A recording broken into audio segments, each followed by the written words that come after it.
ಈಗ ಕೇಂದ್ರ ಸರ್ಕಾರ ಜಾತಿ ಗಣತಿ ಮಾಡ್ತಾ ಇದೆ.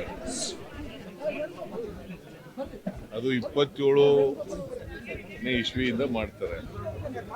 ಆದರೆ ಸೋಸಿಯೋ ಎಕನಾಮಿಕ್ ಸರ್ವೆ ಮಾಡ್ತೀವಿ ಅಂತ ಹೇಳಿಲ್ಲ ಇಲ್ಲೂ. ಸೋಸಿಯೋ ಎಜುಕೇಶನಲ್ ಸರ್ವೆ ಮಾಡ್ತೀವಿ ಅಂತ ಎಲ್ಲೂ ಹೇಳಿಲ್ಲ. ಸಾಮಾಜಿಕ ಶೈಕ್ಷಣಿಕ ಸರ್ವೆ ಮಾಡ್ತೀವಿ ಅಂತ ಹೇಳಿಲ್ಲ. ನಾವು ಮಾಡ್ತಾ ಇರ್ತಕ್ಕಂಥದ್ದು ಸೋಸಿಯೋ ಎಜುಕೇಶನಲ್ ಸರ್ವೆ. ಸೊ ಅದ್ರ ಜೊತೆ ಜಾತಿ ಗಣತಿನೂ ಬರ್ತದೆ. ಸೊ ಅದರಿಂದ ಕೇಂದ್ರ ಸರ್ಕಾರ ಮಾಡೋದು ಜಾತಿ ಗಣತಿ ಅಷ್ಟೇನೆ, ನಾವು ಮಾಡೋದು ಸಾಮಾಜಿಕ ಶೈಕ್ಷಣಿಕ ಮತ್ತು ಜಾತಿ ಗಣತಿ.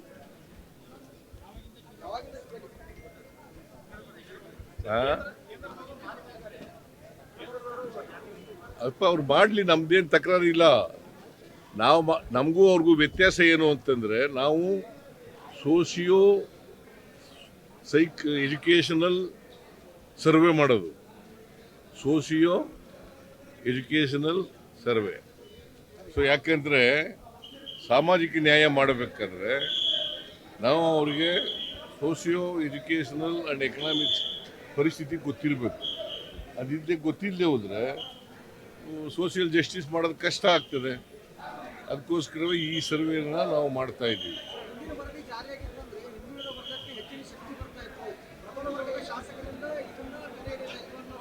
ಪ್ರಬಲ ದುರ್ಬಲ ಅಂತಲ್ಲ, ದುರ್ಬಲರು ಆಕ್ಷೇಪಣೆ ವ್ಯಕ್ತ ಮಾಡಿದ್ದಾರೆ, ಪ್ರಬಲರು ಆಕ್ಷೇಪಣೆ ವ್ಯಕ್ತ ಮಾಡಿದ್ದಾರೆ.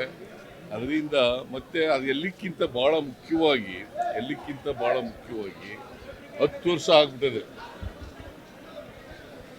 Section 11 of the backward class act ಪ್ರಕಾರ, ಸೆಕ್ಷನ್ 11 ಕ್ಲಾಸ್ 1 ಅದರ ಪ್ರಕಾರ 10 ವರ್ಷ ಆಗಿದ್ರೆ ಹೊಸ ವರದಿ ತರಿಸ್ಕೋಬೇಕು ಅಂತ ಇದೆ. ಅದಕ್ಕೋಸ್ಕರ ಮಾಡಿದ್ವಿ.